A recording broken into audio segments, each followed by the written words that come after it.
제목을 공의를 행하라 그리하면 살리라 라는 그런 제목으로 잡았습니다.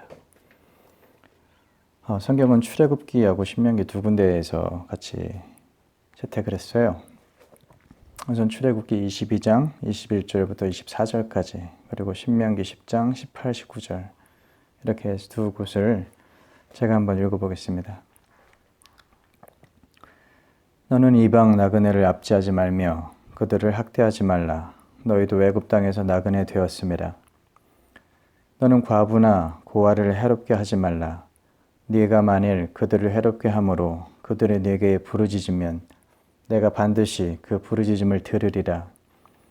나의 노가 맹렬함으로 내가 칼로 너희를 죽이리니 너희 아내는 과부가 되고 너희 자녀는 고아가 되리라.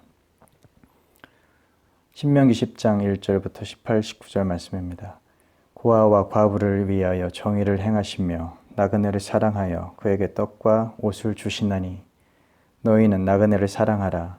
전에 너희도 애굽 땅에서 나그네 되었음이니라. 아멘.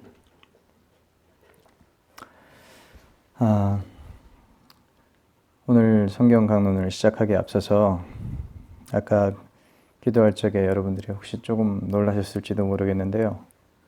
오늘이 어떤 날인지 잠시 기억하고 생각하고 그리고 잊지 않았으면 하는 그런 바람을 잠깐 가져보고자 합니다. 여러분 4년 전 오늘 우리 민족에 우리나라에 커다란 비극적인 사건이 있었는데 그 사건을 잊지 말고자 그 희생들을 기억하고자 하는 그런 상징적인 마크입니다. 여러분들 중에서는 그것이 잘 모르는 분들도 계시겠지만 이 나라에 그런 아픔이 있었어요.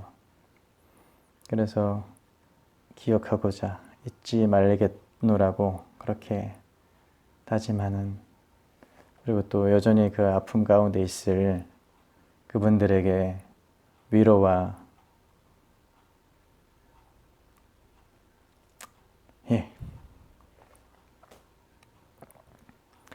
그냥 노란 리본을 보면 그것을 어떤 분들은 정치적인 그런 시각을 가지고서 이해하시려고 하는 분들이 많이 있는데요. 저는 그런 부분들에 대해서는 단호하게 말씀드릴 수 있습니다. 여러분, 예수님은 도움을 필요한 사람들에게 도움을 주라고 명령하셨고, 성경의 다른 부분에서 우는 사람들과 함께 울고 아파하는 사람들과 함께 아파하라는 그런 권면의 말씀들이 있습니다. 우리 가운데 누구든 그런 사람들이 있다면 잊지 말고 기억해야 할 것을 부탁드립니다.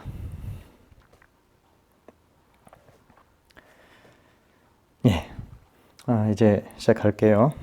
지난주에 성경 강론 내용을 잠깐 정리를 해보겠습니다.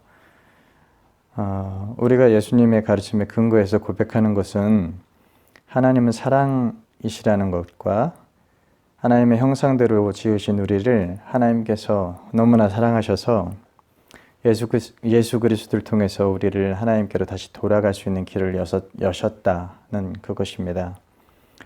그래서 하나님께서 세상을 지으시고 사람을 만드신 후에 생명을 불어넣으시고 정말 보시기에 좋았다라고, 다른 곳에서는 그냥 보기에 좋았다고 하셨지만 하나님께서 당신의 형상대로 만드신 우리를 바라보실 때는 얼마나 좋으셨는지 다른 곳과는 다르게 심히라는 그런 표현을 쓰시면서 다른 것과는 다르게 정말로 우리를 사랑하시는 그런 애정을 담아서 표현하신 그런 부분이 있습니다. 하나님께서는 저를 사랑하세요. 그것을 우리는 사랑이라고 말할 수 있습니다. 하나님께서는 여러분들을 사랑하세요. 하나님께서는 여러분들을 사랑하는 것을 사랑이라고 말합니다. 이렇게 우리를, 여러분을, 저와 여러분을, 우리 각 개개인들을 사랑하시는 그것이 사랑이라고 한다면 우리가 모여있는 이 공동체 안에서 하나님이 개개인의 사랑들을 온전히 충족시키게 하는 것, 그것이 바로 공의다라고 지난번에 말씀을 드렸습니다. 나를 사랑하시는 분이 우리 지섭 형제를 사랑하시죠. 하나님께서. 근데 내가 하나님께서 사랑을 받지만 하나님께서 여전히 사랑하시는 지섭 형제에게 제가 나쁜 일을 한다면, 지섭 형제가 누려야 될 당연한 것을 제가 빼앗아 온다면 하나님께서 그 원하시는 공의는 우리 안에서 이루어지지 않는 거예요. 하나님께서 지섭 형제를 사랑하시는 것처럼, 나를 사랑하시는 것처럼 지섭 형제에게 하나님께서 사랑하시는 그 사랑이 이루어지는 것이, 온전히 이루어지게 하는 것이, 그래서 우리 각 모든 사람들이 다 각각 사랑하시는 하나님의 사랑을 충만히 누리는 것이, 그게 하나님의 공의입니다. 거기에서 어떤 것도 훼손되지 않는 것이, 그것이 바로 하나님의 사랑이 공의예요. 우리 전체를 해서 충만하게 이루어지는 것이, 그것이 공의로운 것입니다. 그것이 하나님의 사랑이 우리 전체 공동체에 다 충족되는 것이, 그것이 하나님의 공의라고 이야기를 했었죠, 지난주에. 그리고 그 공의가 충족되지 않을 때, 그 공의가 거절당할 때, 하나님의 공의가 거부당할 때, 그때 도구로 사용하시는 것이 하나님께서 창조주께서 만드신 절대적인 기준, 정의가 바로 도구가 되어진다는 것입니다. 그것이 지난주에 설명드렸던 내용이 되겠죠. 시작할 때 말씀드렸던 것처럼 우리는 예수 그리스도를 믿는 것으로 하나님 앞에 나아갈 수 있게 되었습니다. 그런데 구약의 많은 곳에서는 공의를 행하면 그로 인해 살리라는 하나님의 말씀이 여러 곳에서 눈에 띕니다. 예를 들자면 에스겔서 18장에는 그는 의인이니, 의를 행하는 사람을 말하는 거예요. 의인이니 반드시 살리라 라고 18장 9절에, 에스겔서 18장 9절에 그렇게 기록이 되어져 있고요. 22절에는 그가 행한 공의로 살리라 라는 그런 구절도 있어요. 그 외에도 율법과 하나님의 뜻을 행하면 그러면 살리라 라는 그런 여러 가지 표현들이 조금씩 다른 표현으로 바꾸어 가면서 성경 곳곳에 도처에서 기록이 되어져 있습니다. 우리는 예수님만 믿으면 구원을 얻는다고 배웠는데, 그렇다면 이것이 성경의 잘못된 표현인지, 아니면 하나님의 마음이 구약시대와 신약시대로 와서 바뀐 것인지, 아니면 그냥 우리가 뭔가 모르는 오류가 있는 것인지, 어떤 것일까요? 질문에 자꾸만 질문 드리게 되는 게 저도 잘 모르겠습니다. 우선 오늘 본문 가운데 출애굽기 내용의 시작은 사실 우리는 오늘 22장을 읽었는데요. 22장 21절부터 24절까지 읽었는데, 이 내용은 사실 출애굽기 19장에서부터 시작되어지고 있습니다. 그러니까 사실은 거기서부터 살펴봤었어야 해요. 그러니까 이제 한번 거기서부터 살펴볼게요. 출애굽기 19장은 이렇게 시작합니다. 이스라엘 자손이 애굽에서 나와서, 이집트예요. 이집트에서 나와서 3개월 만에 시내산에 도착했다고 그렇게 설명을 하고 있고요. 바로 그 장면에서 오늘 본문으로 이어지는 하나님의 설교가 나옵니다. 시내산인데요. 시내산 앞에서 이스라엘이 모여져 있어요. 거기서 어떤 분 혹시 아시는 분은 거기서 금송아지 만든 그 시내산 아래예요. 3개월 만에 이집트에서 나와서 거기에 도착했습니다. 그리고 바로 그 장면에서 오늘 하나님의 설교가 시작되는데, 이제 그 설교를 모세를 통해서 전달을 하십니다. 거기서 이제 모세를 부르세요. 이렇게 말씀하십니다. 모세가 하나님 앞에 올라가니 여호와께서 산에서 그를 불러 말씀하시되, 너는 이같이 야곱의 집에 말하고 이스라엘 자손에게 말하라. 내가 애굽 사람에게 어떻게 행하였음과 어떻게 독수리 날개로 너희를 업어 내게로 인도하였음을 너희가 보았느니라. 세계가 다 내게 속하였나니 너희가 내 말을 잘 듣고 내 언약을 지키면 너희는 내 소유가 되겠고 너희가 내게 대하여 제사장 나라가 되며 거룩한 백성이 되리라. 너는 이 말을 이스라엘 자손에게 전할지니라. 자, 이게 시내산에 처음 이제 막 이집트에서 막 나와서 뭐 여러 가지 기적도 있었죠. 홍해를 가르고 뭐 여러 일들을 경험하면서 하나님의 능력을 경험하면서 시내산에 딱 도착했습니다. 시내산에 도착한 이스라엘 백성들은 이제 하나님 앞에 말씀을 듣게 돼요. 모세라는 하나님의 사자를 통해서 하나님의 뜻을 전달받게 됩니다. 처음으로 하나님의 뜻을 전달받게 되는 겁니다. 모세를 통해 말씀을 들은 이스라엘 자손들은 여호와께서 명하신 대로 우리가 다 행하리이다 라고 8절에 그 말씀에 순복하는 자세를 취합니다. 그렇게 시작된 시내산에서 이스라엘을 향한 하나님의 첫 번째 설교가 그 강론의 내용이 쭉 이어지는 것이 이 10장에서는 우리가 잘 아는 여러 차례 이야기했던 10계명이 나옵니다. 그 10계명에 이어서 연결되어서 설명되고 있는 말씀이 바로 오늘 읽었던 우리의 본문이에요.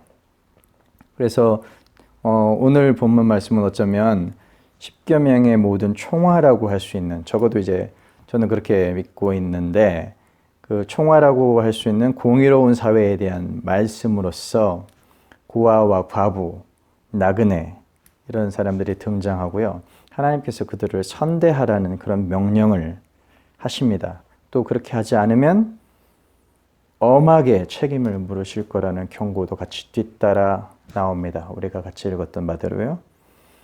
어떻게 엄하게 경고하시냐면 그 사람들을 선대하지 않아서 하나님 앞에 부르짖으면 내가 그 부르짖음을 듣고 반드시 듣고 내 노가 맹렬해져서 화가 나셨다는 거예요. 내가 내 칼로 너희를 죽이리니. 그래서 그렇게 하지 않은 사람들의 자식들이 다 고아가 되고 남편 죽어서 과부가 되고, 그러니까 행한 대로 보응받는다는 그런 내용의 엄한 경고가 이 본문에 있죠. 무시무시합니다. 고아와 과부가 그리고 또 나그네가 왜 사회적인 약자가 되어져 있느냐면요. 고아, 과부라고 하는 것은 그 고대 사회에서는, 대부분의 고대 사회, 특히 이스라엘에서는 여자에게는 법률적인 권한이 전혀 없었습니다. 남자라고 할지라도 만 12세 이전의 남자들에게는 법률적인 권한이 주어지지 않았어요. 앞으로 이스라엘의 정복 사업을 통해서 많은 성인 남자들이 죽게 될 텐데 그 자녀들은 고아와 과부로 남겨지는 사람들이 발생할 수밖에 없는 사회 구조였었어요. 그 사회에서 고아와 과부는 다른 사람이 어떤 악한 짓을 하더라도 법적인 보호를 받을 수 있는 장치가 없었습니다. 그렇기 때문에 이스라엘 사회에서는 신무르는 자라는 사람도 있었고 친족이 그 보호자의 역할을 먼저 해 주어야만 했었어요. 그것이 제도적으로 많은 것들이 이제 발전되어지기도 하는데, 아무튼 이 당시에서는 그래서 고아와 과부가 아무런 보호도 받지 못하는 사회적인 사각지대에 놓여져 있는 그런 계층들을 일컫는 표현으로 보여지는 것입니다. 그리고 또 나그네라는 존재는 마찬가지로 지금은 무슨 어디를 여행하고자 하면은 스마트폰이나 여러 그 인터넷이나 이런 것, 이 웹서핑을 통해서 많은 정보들을 우리가 먼저 가지고 지리적인 그 지역의 특징 이런 것들을 파악하면서 찾아갈 수 있지만 고대 사회에서는 그런 것들이 전혀 할 수가 없었습니다. 그러니까 나그네가 어딘가 모르는 객이 되어서 어딘가를 여행할 때는 많은 경우에 목숨에, 자신의 신변에 위협을 느끼면서까지 여행을 했어야 했습니다. 그렇기 때문에 고대 사회의 하나의 미덕이요 덕목으로 여겨졌던 것들은 나그네를 대접하는 것이 그 부족, 그 공동체에 굉장히 요구되는 덕목으로서 받아들여지기도 했습니다. 그렇기 때문에 성경도 마찬가지로 고아와 과부를 당연히 지키고 보호해야 되는 대상으로, 나그네를 도움을 필요로 하는 존재로 그렇게 이야기하는 이유는 바로 그런 것들입니다. 오늘 먼저 읽었던 그 출애굽기의 말씀 외에 신명기의 말씀의 배경도 한번 살펴봅시다. 아까 출애굽기는 시내산에서 시작된 하나님의 설교가 11조로 이어지는 것과 이어서 같은 연결되는 맥락에서 설명을 드렸죠. 또 다른 부분 신명기는요. 이 중에는 신명기에 대해서 잘 아시는 분도 계신 것처럼 가나안 땅을 앞에 두고 모세는 들어가지 못하게 되었습니다. 이 모세가 이스라엘 백성들을 향해서 고별 설교하는 장면이 바로 그 고별 설교의 내용을 모아놓은 책이 바로 신명기로 우리가 잘 알고 있는데요. 현재 가나안 땅 앞에 도착해서 약속의 땅을 바라보고 있는 거예요. 그 약속의 땅을 바라보는 그 출애굽의 2세대들이죠. 1세대는 다 광야에서 죽었죠. 물론 출애굽 당시에는 그 시내산, 아까 말한 시내산에 있었던 그 선조들, 자기의 아버지 세대들은 이미 다 죽었고, 이제 신명기에서 모세의 고별 설교를 듣는 사람들은 그 자녀들입니다. 그 후손입니다. 다음 세대입니다. 그래서 그 모세의 설교를 듣습니다. 지난 광야의 여정을 회상하면서 백성들에게 당부하는 내용으로 굉장히 긴 설교로 구성이 되어져 있어요. 여기서도 마찬가지로 신명기 5장에서 10계명이 다시 거론이 되고요. 이어서 모세가 이스라엘에게 전하는 이야기들, 교훈들을 같이 포함하기도 하고, 또 오늘의 두 번째 본문까지도 도달하는데, 우리는 10장의 18, 19절만 읽었지만 10계명과 연결되어져서 시작된 이 본문은 사실 처음에 이렇게 시작합니다. 제가 읽어보겠습니다. 이스라엘아, 내 하나님 여호와께서 네게 요구하시는 것이 무엇이냐? 곧 내 하나님 여호와를 경외하여 그의 모든 도를 행하고 그를 사랑하며 마음을 다하고 뜻을 다하여 내 하나님 여호와를 섬기고 내가 오늘 네 행복을 위하여 내게 명하는 여호와의 명령과 규례를 지킬 것이 아니냐. 이렇게 말씀하시죠. 그 다음 이어서 17절에는 너희의 하나님 여호와는 신 가운데 신이시며 주 가운데 주시요 크고 능하시며 들어오신 하나님이시라. 사람을 외모로 보지 아니하시며 뇌물을 받지 아니하시고, 이렇게 이야기하시면서 오늘 읽었던 본문으로 이어지는 겁니다. 고아와 과부를 위하여 정의를 행하시며 나그네를 사랑하여, 이렇게 연결되는 것이죠. 이런 말씀들 직후에 이어지는 것이 오늘 성경의 본문이라면, 고아와 과부를 위하여 정의를 행하시며 나그네를 사랑하여 그에게 떡과 옷을 주시나니 너희는 나그네를 사랑하기 전에 너희는 나그네를 사랑하라. 전에 너희도 애굽 땅에서 나그네 되었었습니다라고 그렇게 19절에는 또 그렇게 이야기하죠. 내 하나님 여호와를 경외하여 그를 섬기며 그에게 의지하고 그의 이름으로 맹세하라 라는 말씀이 20절에는 또 이어집니다. 20절을 오늘 읽지 않았지만 따로 분리하지 않고요. 앞에 문장하고 같이 연결하면 어떤 의미가 되냐면요. 고아와 과부, 나그네를 대접하겠노라고 그것이 하나님을 경외하며 그를 섬기는 것이니 너희는 지금 여호와의 이름으로 그렇게 하겠노라고 맹세하라 라는 그런 의미로 해석될 수도 있습니다. 자, 다시 처음으로 돌아가서요. 시내산에 이른 이스라엘 백성을 향해서 모세가 하나님의 말씀을 강론하는 장면에서 전해졌던 말씀이 바로 아까 처음 읽었던 오늘의 본문이라고 했었습니다. 그런데 이 광경은 수천 년이 지나서 예수 그리스도 안에서 다시 재현이 됩니다. 우리는 이것을 흔히 예수님께서 다시 재현하셨던 이 모습을, 이 가르침을 우리는 흔히 산상수훈이라고 이렇게 불러요. 하나님께서 모세를 통해서 전해주시는 뜻을 우리가 올바로 이해하지도 못하고 전혀 실천하지도 못하니까 하나님께서 아들께서 직접 인카네이션이라고 하죠. 성육신 하신 겁니다. 사람의 몸을 입고 오셔서 우리에게 같은 장면을 기억나게 이스라엘 모든 백성들은요, 그 장면을 모를 수가 없어요. 쉐마 이스라엘에게 들으라라고 말씀하신 이 모든 율법의 가르침들을 이스라엘 백성들이라면 모를 수가 없는 내용들입니다. 그래서 그것을 재현하시면서 이스라엘 향해서 말씀하시는 것이, 그것이 산상수훈으로 이어지고, 그 산상수훈은 우리가 알다시피 잘 모르시나요? 산상수훈의 가르침은 하나님의 나라를 포함하고 있습니다. 예수님의 가르침은 예수님께서 이 땅에 오셔서 가르치신 모든 것들은 다 하나님의 나라에 대한 것들이에요. 앞으로 올 하나님의 나라가 아니라 이미 도래한 하나님의 나라를 가르치신 겁니다. 예수님과 함께 도래한 하나님의 나라. 거기서 예수님에 의해서 재현되는 그 시내산의 하나님의 설교, 늘 예수님께서 산상수훈을 통해서 산에서 가르치시죠. 그리고 또 예수님은 나중에 오병이어의 기적을 통해서 너희 조상들은 광야에서 만나를 모압의 주라기를 먹고도 죽었지만 나는 너희에게 하면서 떡의 기적을 베푸십니다. 이게 바로 이스라엘 백성들에게는 도저히 잊을 수 없는 민족 자체의 기억으로 남아져 있는 그런 것들을 떠올리게 하시면서 그러면서 이스라엘 백성들에게 하나님의 말씀을 다시 그 말씀의 본의를 깨닫게 해주시는 것이 예수님의 가르침이었습니다. 마음이 가난한 자는 이라고 시작한 이 예수님의 가르침은 하나님의 나라에 대한 가르침이고 하나님의 나라 백성들의 삶의 원칙들이었습니다. 그리고 이것은 예수님에 의해서 재현되어지긴 했지만 다시 설명되어지기는 했지만 사실은 하나님께서도 말씀하실 때 그 본래적인 의도가 고아와 과부를 해롭게 하지 말라, 나그네를 대접하라, 이런 우리 삶의 천국 백성의 삶의 원칙 이런 것들과 관련된 것이었습니다.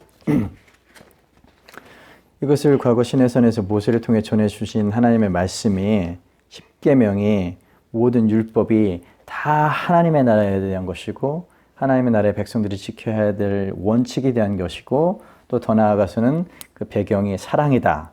개인에 대한 사랑이어서 사랑이고 아까 지난주에 말씀드렸던 것처럼 개인에 대한 사랑이어서 사랑이고 개개인이 모인 단체에 대한 조직에 대한 국가에 대한 나아가서 세계 전체에 대한 사랑으로서의 공의 그것을 말씀하시는 것으로서 설파하신 것인데 이것은 바로 잘 떠올려 보시면 에덴 동산에서 하나님께서 그 안에서 실현하셨던 그 모습을 배경으로 하고 있는 것입니다.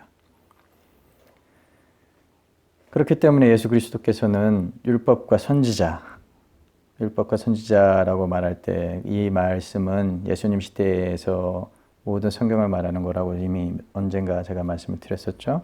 그러니까 율법과 선지자의 강령이다. 그 강령이 바로 사랑이다 라고 설명하신 것이고 그 사랑을 우리가 생각하는 방식대로가 아니라 하나님께서 하나님의 방식대로 완전하게 실현하셔서 완성하시는 것으로 우리에게 본을 보이신 것이 바로 예수 그리스도이시다. 그래서 그분으로 인해서 우리가 이웃을 사랑하는 마음을 가질 수 있게 되고 그렇게 예수님을 힘입어서 하나님의 나라의 공의를 실현하게 되므로 그래서 우리가 예수님을 통해서 하나님 앞으로 나아갈 수 있는 방향을 가질 수 있게 되는 겁니다. 우리는 그동안에 공의라는 말이 대단히 거창한 것이라고 생각해 왔었습니다.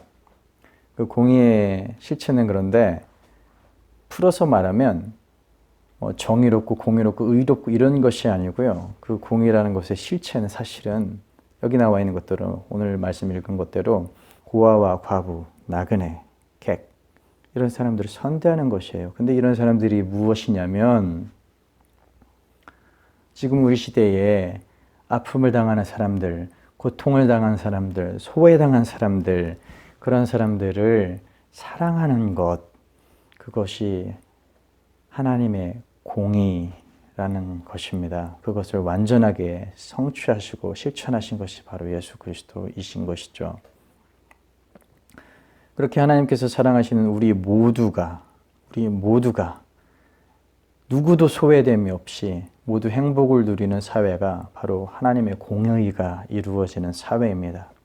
그래서 예수님께서도 양과 염소의 비유를 들어서 지극히 작은 자 한 사람에게 행한 것이 나에게 행한 것이다 라고 가르치신 것도 바로 이런 구약의 말씀과 일맥상통하는 것입니다. 뜻이 같이 통한다는 뜻이죠. 하나님께서 공의를 얼마나 중요하게 여기시는지 혹시 누가 고아를 압제했을 때 그 하나님 앞에서 그래서 그 압제를 받고 고통받은 사람들이 울부짖으면 그들에게 피해를 입힌 사람에게 하나님께서 무섭게 보응하시겠다고 선언하신 것이 아까 말씀드렸던 오늘의 본문에도 나오고 그 외에도 다른 여러 성경에도 같이 반복적으로 이야기하는 것이기도 합니다. 오늘 본문 말씀도 그렇고 예수님의 말씀도 그렇고 우리가 예수님을 향해서 주여 주여 하면서 주님의 이름으로 병자를 고치고 기적을 행하고 또 다른 의미에서는 요즘 교회에서 장로가 되고 권사가 되고 또는 목사가 되고 무슨 은사자가 되고 이런 어떤 것이 되었더라도 그리고 또 혹은 사회에서 높은 위치에 올라가고 공직자가 되고 굉장히 존귀한 자가 되더라도 그래서 주님 내가 주님 사랑합니다. 주님께서 저한테 이렇게 복 주셨습니다라고 이야기를 아무리 해도 아무리 뭐라고 외쳐도 그 사람의 삶에서 그들에게 예수님의 말씀에 대한 실천으로 공의를 향한 행함이 전혀 없었다면 그래서 억눌린 사람, 우는 사람, 갇힌 사람, 소외된 사람들의 탄원이 그 사람들의 삶에서 해결이 되어지지 않았다면 그러면 제가 성경의 근거에서 분명하게 단언하여서 여러분들께 말씀을 드리는데요. 그 사람은 그가 목사든 장로든 권사든 누구든 상관없이 아니면 예수님으로 누구를 고쳤든 기적을 행했든 어떤 사람이든 상관없이 그 사람은 하나님 앞에 나아갔을 때 결코 칭찬받지 못합니다. 그 사람이 하나님 앞에 나아갔을 때 결코 하나님의 나라를 유업을 받을 수가 없어요. 왜냐하면요. 예수님께서 지극히 작은 자의 탄원을 아버지 하나님께서 결코 외면하지 않으신다고 말씀하셨기 때문에 그렇습니다. 맹렬히 노하신다고 말씀하셨기 때문에 그렇습니다. 예수님은 그래서 그런 사람들을 향해서 하나님께서는 맹렬히 노해서 갚아주실 거라고 선언을 하셨고 예수님께서는 그런 사람들에 대해서 뭐라고 말씀하셨냐면 어두운 데 쫓겨나서 이를 갈미 있을 거라고 이야기를 하셨어요. 우리가 정말 믿습니다라고 하면서 무섭게 생각해야 되는 사실들이 여기에 있어요.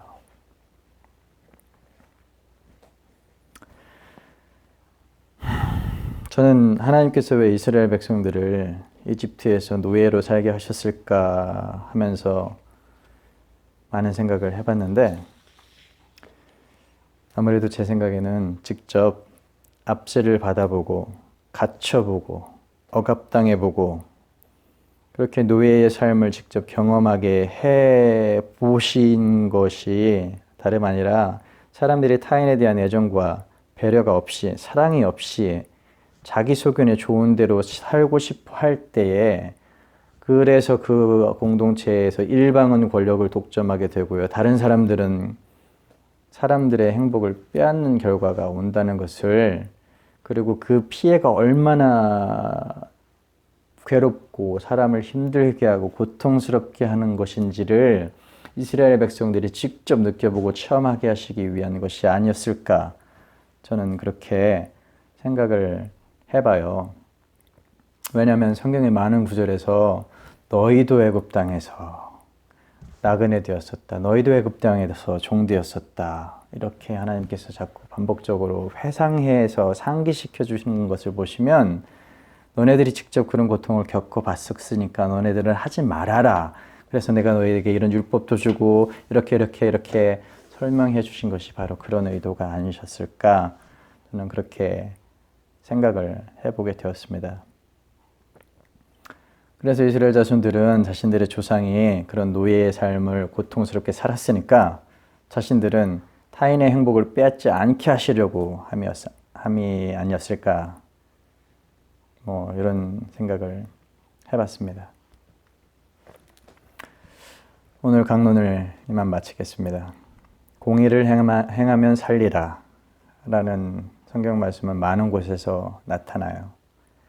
신명기 16장 30절에 너는 마땅히 공의만을 따르라 그리하면 내가 살겠고 내 하나님 여호와께서 주시는 땅을 차지하리라 라고 말씀하신 것도 있고 또 공의를 행하는 자를 의롭다고도 하십니다. 역대하에도 6장 23절 정도 되는 것 같습니다. 이 공의라는 표현은 성경 모든 곳에서 매우 중요하게 드러나는 표현이고 하나님께서 우리 삶을 통해서 반드시 실현하시고자 하시는 가장 소중한 가치입니다. 나 개인을 사랑하시는 것뿐만 아니라 우리가 모인 모든 사람들을 향해서 누구도 소외됨이 없이 다 하나님께서 사랑하시는 것이 완성되고 실현되어지기를 원하시는 것, 그것이 공의로운 사회이기 때문에, 그래서 하나님께서 원하시는 가장 소중한 가치가 바로 공의입니다. 창세기에는 이미 에덴 동산에서 그런 세상을 하나님께서 창조하셨어요. 그리고 아담으로 인해서 사람들이 이제 자기 가치 판단의 기준이 하나님이 아니라 이제 자기에게로 옮겨져 왔죠. 아담으로 인해서 선악을 알게 하는 나무를 먹음으로 인해서, 그래서 이제 모두가 자기 소견에 좋은 대로 살기 시작하면서 하나님의 그 공의로운 사회가 깨졌습니다. 그래서 출애굽기, 역사서들을 쭉 시편, 자면, 하물며 천지서들에서는 이스라엘이 하나님의 공의를 버렸기 때문에 멸망한다고도 기록하고 있고, 그래서 하나님께서 공의로운 메시아를 통해서 이 땅에 의로 통치하실 것이라는 공통적인 메시지를 성경 전체를 통해서 우리에게 주십니다. 우리가 예수님을 믿어서 구원에 이른다는 것은 우리가 예수님을 믿을 때 우리가 할 수 없었던 사랑, 공의를 온전하게 이루신 예수님의 공로가 내 것처럼 인정받게 되기 때문에 그런 것이고, 더 나아가서 예수 그리스도의 이름으로 아버지께서 우리에게 보내주시는 성령께서 예수님께서 하신 것처럼 우리도 이웃을 사랑하고 우리 자신의 소견이 아니라 성령의 소견대로 공의를 이루어 갈 수 있게 하시기 때문에, 그 공의를 이루는 것이 하나님의 본래의 뜻이었기 때문에 구약의 많은 곳에서 하나님의 율례와 법도, 즉 공의를 행하면 살 것이라고 말씀하신 것의 배경이 되는 것이었습니다. 그러나 만일 우리가 그 공의에 반한다면, 그 공의로운 사회를, 공의로운 세상을 거부한다면, 그것을 위해서 준비된 절대적인 판단 기준이 정의가 되겠죠. 여러분, 우리에게 믿음은 다른 것이 없습니다. 예수님을 믿는다는 말만으로는 우리가 하나님의 나라를 유업으로 받을 수가 없어요. 예수님을 믿는다면 그분이 우리에게 요구하시는 것에 반응해야 합니다. 예수님은 나더러 주여 주여 하는 자가 아니라 아버지의 뜻대로 행하는 자가 하나님의 유업을 받을 것이라고 하셨어요. 하나님 아버지의 뜻은 우리 모두가 행복해지기를 바라는 것입니다. 우리 모두 개개인에 대한 사랑을 하나님께서 누구도 소외됨이 없이 다 충만하게 누리시기를 원하시는 것이, 그것이 공의로운 사회이고, 그것을 공의로운 사회를 이루고자 하시는 것이 하나님의 뜻입니다. 그래서 그 공의를 행하면 그것으로 인해 살리라라는 구약의 말씀들은 이미 에덴 동산에서 하나님께서 실현하셨던 천국이고, 다시 이 말 새 하늘과 새 땅, 새 예루살렘에서 하나님께서 이루실 세상이기도 합니다. 믿음은 다른 것이 없습니다. 여러분들에게 하나님의 공의를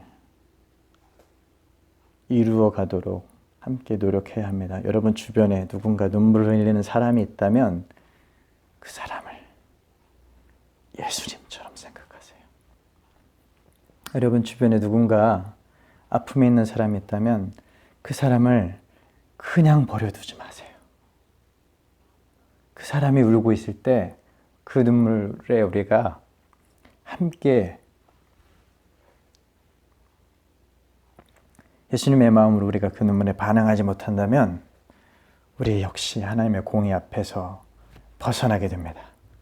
그러면 그 무거운 책임을 저는 그것이 정말 두렵습니다. 아니, 그것이 정말 두렵다기보다는 모르겠습니다. 저는 누군가의 눈물이 보이면 그냥 지나갈 수가 없게 되잖아요. 여러분들도 그렇게 되잖아요. 예.